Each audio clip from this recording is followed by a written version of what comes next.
I shall not want. Yun, diba? Kung titignan mo, yung sa book ng Psalm na 100 hanggang 155, parang ito na yata yung memorizing verse, no? Number 1 na memorizing verse sa Psalm na alam ng lahat, no? Yung the Lord is my shepherd, I shall not want. So ang sumunod nito si David. Si David ang sumunod nito. So ngayon sa gabi ito, tingnan natin, no? Si David, alam naman yung trabaho niya, siya ay isang pastol. Shepherd. Siya yung shepherd sa mga tupa. No? Pero sinabi na nito, the Lord is my shepherd, I shall not want. So, tingnan muna natin yung trabaho ng isang shepherd. So, ano ba trabaho ng isang shepherd?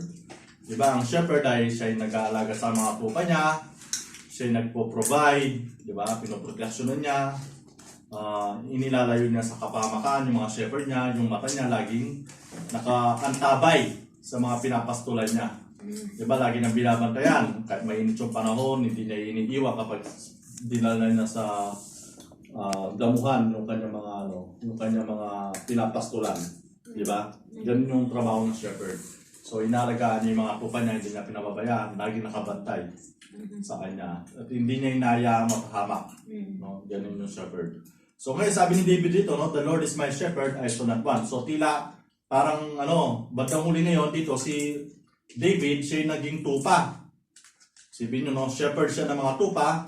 Pero nung sinabi niya, the Lord is my shepherd, the Lord is my shepherd, so yung siya ngayon ang naging tupa, ang Diyos ang kanyang naging shepherd. So, tignan natin, no?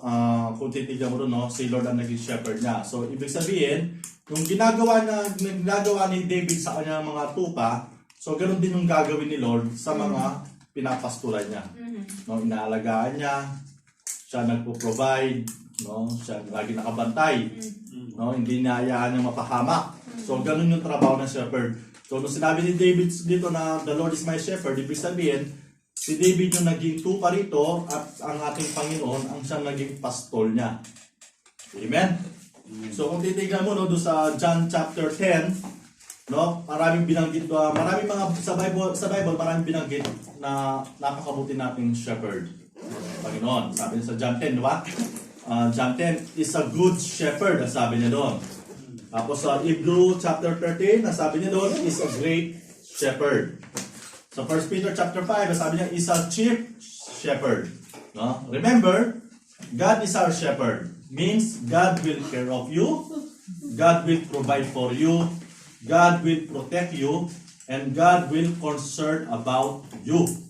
So, ganun ng Panginoon, no? Bilang isang shepherd, ganun yung parang character ng isang shepherd, no?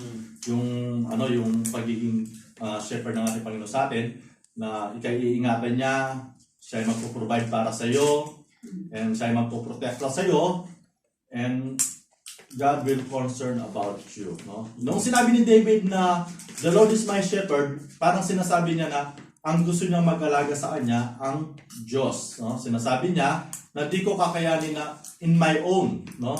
I need to someone to care of me, na si Lord lang ang makaka-provide ng aking pangangailangan. So, if you declare na, kung tayo dineclare natin na the Lord is our shepherd, so ibig sabihin dapat buong puso tayo nagtitiwala sa Kanya. No? Huwag tayo no? Buong puso tayo nagtitiwala na siya magpo-provide, buong puso tayo magtitiwala na siya mag-care of sa atin, buong puso tayo magtitiwala na puproteksyonan na tayo sa lahat ng bagay. No? Sinasabi nga natin, minsan may mga gusto tayo na pinagpe-pray natin na hindi matupad-tupad. So, wag natin dismaya, no? Dahil kung talagang iniisip mo na God is your shepherd, ibig sabihin, God will always concern about you. God will always protect you. Ibig sabihin, yung naging resulta, kung bakit hindi mo, yung matagal mo ng gusto, hindi binibigyan ng Panginoon, ibig sabihin, may plano pa Panginoon, mas maganda para sa iyo. At pwede rin na yung gusto mo, pwede mo ikapahamak yun, no? So, kung meron namang sa atin na may gusto tayo na hindi pinagkakaloob ng Diyos, huwag tayong madismaya doon, no? Dahil may plano ng Diyos, mas higit sa gusto natin, no? Sa teaching, sabi niya, Christian life is more about knowing God than getting benefits. No, higit na kilalanin ang Diyos, no? Huwag lang tayo tumingin sa mga ibinibigay ng Diyos sa atin. Mas maganda, mas higit na kilalanin ng Diyos. Sino ba ang Diyos sa buhay natin? No? Ano ba ang ginagawa ng Diyos sa buhay natin? No? So sa number 2, the Lord is our shepherd, no? So it means God will provide all our need. Kasi yun yung trabaho ng shepherd sa mga tupa niya, no? Binibigay niya lahat, no? Dinadala niya sa magagandang pastulan, yung sariwa yung mga damo. So, ganoon din ang Panginoon para sa atin, no? God will provide all our needs, no? So, kaya sa application, know God through the Bible. Yun yung pinaka-priority natin. No? Know God through the Bible. Mas kilalanin natin yung Diyos, no? Kung sino siya. Amen? Tapos number 2, know God by experience. No? Not just knowing, dapat may experience mo. Di ba?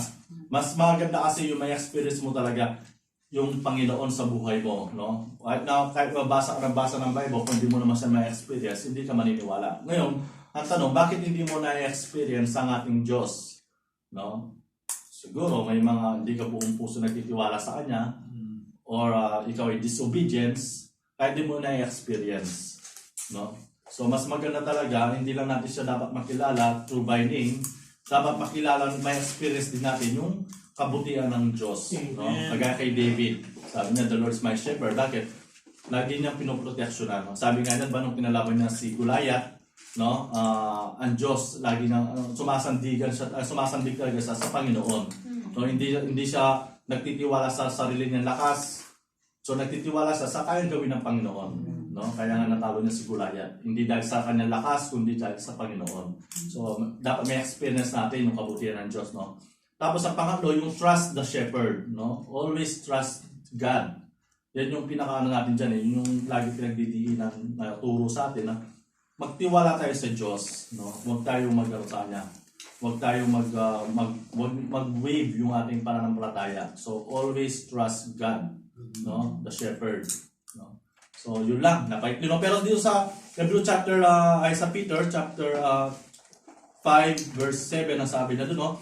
Ipagkatiwala ninyo sa Kanya ang inyong mga alalahanin sa buhay, sapagkat siya ay nagmamalasakit sa inyo. Yun yung pinaka ng shepherd talaga. Yun yung kanyang trabaho. No? Bilang tayo mga tupa ng Diyos, so dapat tayo magtiwala sa Kanya. No? Pagkatiwala natin lahat sa Kanya. Amen? Dahil siya ay nagmamalasakit sa atin. Amen? So yun lang po, no? Napaikli lang. Yun lang kasi verse 1.